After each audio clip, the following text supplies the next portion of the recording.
मनाली सिर्फ एक जगह नहीं है, ये आत्मा और पहाड़ों के बीच होती एक शांत बातचीत है। जब मैं उसकी धुंध सी ढकी हुई देवदार की वादियों से गुजरा और ब्यास नदी के किनारे कुछ देर चुपचाप खड़ा रहा, तो लगा जैसे वक्त रुक गया हो, जैसे प्रकृति मुझे कोई पुरानी कहानी सुना रही हो। बर्फ से ढके पहाड़ सिर्फ नज़ारे नहीं थे, वो किसी गहरे सुकून के रक्षक थे। ओल्ड मनाली की पत्थरों वाली गलियाँ, छोटे छोटे कैफ़े और वहाँ की वो हंसी जिसमें अजनबी भी दोस्त बन जाते हैं, एक गरम चाय की प्याली के साथ। हर सुबह एक नई पेंटिंग जैसी और हर शाम जैसे कोई मीठी लोरी।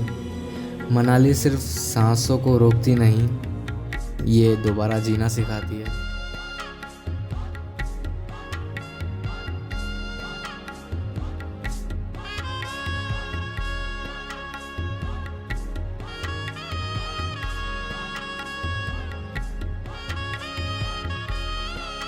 तो चलिए मेरे साथ, जुड़िए मेरे सफ़र में और देखिए कि हम ये सपनों से निकली हुई नगरी तक कैसे पहुँचे। सफ़र की शुरुआत होती है दिल्ली के हसल बसल से, एक थोड़ा कैओटिक बट थोड़ी फेमिलियर इवनिंग के साथ। मेट्रो में चढ़ते ही दिल्ली का बेस्ट सनसेट दिख गया और इसे देखते हुए हम पहुँचे ISBT कश्मीरी गेट, जहाँ पर हमारी वॉल्वो बस तैयार खड़ी थी एक लंबी नाइट राइड के लिए, जिसका अंत होना था पहाड़ों की गोद में। और इस सफ़र में मेरे साथ है मेरा खास दोस्त राहुल। तो आइए पहले मिलते हैं राहुल से। राहुल एक 18 साल का दिल्ली हाइट है, शाय है इसकी vibes and introvert by default. ये बंदा पार्टी शार्टी नहीं, हेडफोन्स पे गेम और जिम वाली लाइफ में ज़्यादा बिजी रहता है। राहुल वो बंदा है जो ज़्यादा बोलता नहीं, पर जब बोलता है तो या तो एपिक होता है या ऑकवर्ड। राहुल का ये पहला ट्रिप था पहाड़ों का, और बिलीव करो या नहीं, इसने इससे पहले कभी माउंटेन्स देखे ही नहीं थे। पहाड़ी पहली बार देख रहे हो? अरे भाई। पर इस बार जिंदगी उसे खींच लाई है यहाँ तक। क्या पता इस ट्रिप के बाद दुनिया थोड़ी बड़ी लगने लगे। एक साइलेंट प्लेयर जो अब रेडी है लाइफ के एक नए लेवल के लिए। वॉल्वो राइड काफ़ी कंफर्टेबल थी, कोजी सीट्स, हल्की हल्की फरवरी की ठंड और आउटसाइड का रॉ इंडियन हाईवे वाइब। रात को एक स्टॉप आया मुरथल, वहाँ हमने डिनर किया और उसके बाद एक थोड़ी महंगी सी लेकिन सुपर टेम्पटिंग आइसक्रीम भी ले ली। फिर लाइट ऑफ, कर्टेंस बंद और हम दोनों खो गए गहरी नींद में पहाड़ों के सपनों के साथ। लेकिन हमें ये नहीं पता था कि ये सपने बहुत ही जल्दी हकीकत में बदलने वाले हैं। सुबह के 6 बजे आँख खुली। राहुल भाई पहुंच गए मनाली। पर अभी यार यहाँ पे सनराइज़ तो हो नहीं रखा, बिकॉज हम पहुँचे सुबह 6 बजे करेक्ट, बस ने करेक्ट पहुँचा दिया हमको टाइम पे। और अब हम यहाँ से अपने होटल की तरफ को वॉक करेंगे। तब तक तो हो ही जाएगा सनराइज़, लेट्स सी। बस रुक चुकी थी मनाली के प्राइवेट बस स्टैंड पे। हर तरफ अंधेरा था, ना रोशनी ना आवाज़, सिर्फ -1 डिग्री की ठंड। और हम बैकपैक्स उठाए हॉस्टल की तरफ चल दिए। रास्ते में एक जगह मिली मन्नू टेम्पल।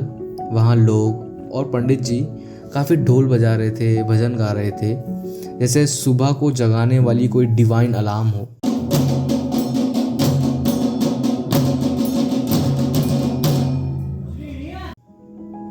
उसी आरती के बाद जो मनाली का पहला सनराइज दिखा, वो तो बस जान ही ले गया यार। स्नो कैप माउंटेन, सुनहरा सा सूरज और हम बिल्कुल रियल में सपने के अंदर जैसे जी रहे थे। भाई गाइस, अब हम ओल्ड मनाली में है, मन्नू टेम्पल, और हमारे सामने जो व्यू है इट्स अमेजिंग। व्यू दिखाइयो, स्नो कैप माउंटेन्स। अब उसके थोड़ी देर बाद ही हम पहुंचे अपने बेस कैंप पे, द आर्टबस हॉस्टल मनाली। सुकून, साइलेंस और एक फ्रेश न्यू वाइब, जहाँ से हमारी असली जर्नी अब शुरू होने वाली थी। तो ये था हमारा डे 1, एक ठंडी सुबह, कुछ सुकून भरे लम्हे और एक सफ़र जो अभी बस शुरू ही हुआ है। हॉस्टल के दरवाजे के उस पार एक नई दुनिया हमारा इंतज़ार कर रही थी। अब चलिए डे 1 की कहानी शुरू करते हैं, जहाँ एडवेंचर, एक्सप्लोर और वो बचपन वाला एक्साइटमेंट सब कुछ रेडी था, बस हम दोनों थोड़ा सा स्लो चल रहे थे। तो हॉस्टल तक तो पहुंच गए थे, पर चेक इन टाइम था 1 बजे का। तो एक लंबी सांस ली, बैग्स रखे लॉबी में और सोचा मनाली आए हैं तो चलो एक्सप्लोर करते हैं। फटाफट स्कूटी ली और निकल गए अपने पहले स्टॉप हिडिंबा देवी टेम्पल। ये सिर्फ एक मंदिर नहीं था, ये एक एहसास था जहाँ वक्त रुक जाता है। घने देवदार के जंगलों के बीच हवा भी शायरी बनकर चलती है, और उन्हीं पेड़ों के दरमियान वो ancient wooden temple 14th century का, बिना एक भी कील के, पगोडा स्टाइल रूफ और वो शांति भरी मूर्तियाँ। वहाँ खड़े होकर बस एक अलग ही सुकून महसूस हुआ। ना भीड़ थी ना शोर, सिर्फ प्रकृति की आवाज़ और मन का कनेक्शन। और जब धूप पत्तों से छनकर गिरती थी, लगता था जैसे खुद सूर्य आशीर्वाद देने आया हो। कुछ तस्वीरें ली और बाकी वाइब दिल में रख ली। तो हिडिंबा देवी टेम्पल के वाइब से निकलते ही एक और चीज़ याद आई कि हम कल रात के बाद कुछ खाया ही नहीं था। तो बिना टाइम वेस्ट किए निकल पड़े वशिष्ठ की तरफ ब्रेकफास्ट करने। वहाँ एक छोटा सा ढाबा मिला और गरम गरम आलू के पराठे खाए। खाने के बाद रियलाइज़ हुआ मेरे हाथ लिटरली फ्रीज हो चुके थे due to this cold weather and this mountain ride.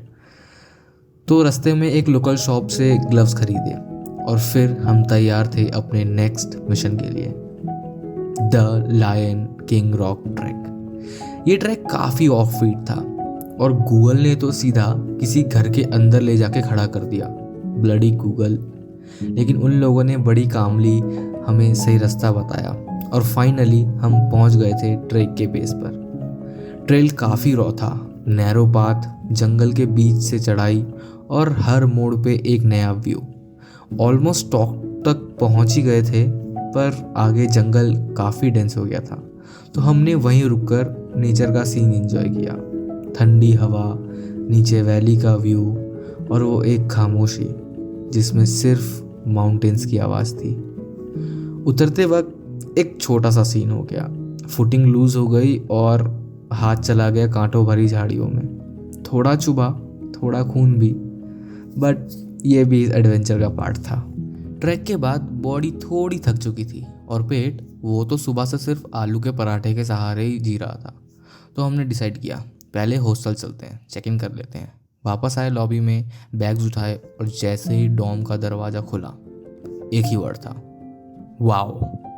I mean wooden bunk beds, minimalist interior और सबसे खास वो बालकनी जहाँ से पूरा वैली का व्यू दिख रहा था। स्नो कैप माउंटेन्स, ठंडी हवा और सुकून भरा साइलेंस। थोड़ी देर उसी व्यू को सोक किया और फिर भूख ने फिर से याद दिला दिया, भाई कुछ खिला दो। तो हम निकल गए जर्मन बेकरी कम कैफ़े की तरफ। कैफ़े बिल्कुल रिवर ब्यास के किनारे, वाइब फुल पहाड़ी plus hippie. And trust me, उस मोमेंट पे पनीर बटर मसाला, बटर रोटी और चिली चिकन का कॉम्बो, मतलब ब्लेसिंग भाई। और उसके बाद जो वो डेजर्ट आया, दैट चॉकलेट ट्रफल केक, एक बाइट ली और लगा ट्रैक की हर थकान, हर पेन मेल्ट हो गया। वो कैफ़े की वाइब, ठंडी हवा और वो प्लेट में पिघलती चॉकलेट इतना परफेक्ट था कि वक्त रुक जाता अगर हम कह देते तो एक ज़बरदस्त लंच के बाद मैं और राहुल निकल पड़े डे 1 के लास्ट डेस्टिनेशन की तरफ, मनाली का मशहूर जोगनी वाटरफॉल ट्रैक। वैसे हमें वहाँ तक जाना है। अबे बे बहन चोद, बोल तो फिर भी कुछ नहीं है, वो देख वहाँ पे बंदे दो गए हैं। ओ भाई, जोगनी फॉल सिर्फ एक वाटरफॉल नहीं है, ये ऐसा झरना है जो क्लिफ के बीच से निकलता है, जैसे किसी पुरानी कहानी का छुपा हुआ राज हो। और इसको सामने से देखने के लिए आपको एक छोटा सा ट्रैक करना पड़ता है। घने देवदार के पेड़ों के बीच में से होते हुए रॉ माउंटेन रास्ते से चलते हुए आप बेस तक पहुंचते हो। और वहाँ की हवा इतनी ठंडी और मन के अंदर एक अलग सा सुकून। इस व्यू को एंजॉय करने के बाद मैं और राहुल अपने हॉस्टल चले गए, जहाँ क्लब हाउस में हमने कुछ नए दोस्त बनाए, जिनके साथ हमने कुछ गेम्स खेले और फिर हम सोने चले गए।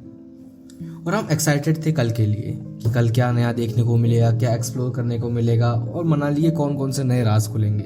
But something unexpected is really waiting for us, जो कि बिल्कुल ही हमने सोचा नहीं था कि ऐसा हो जाएगा।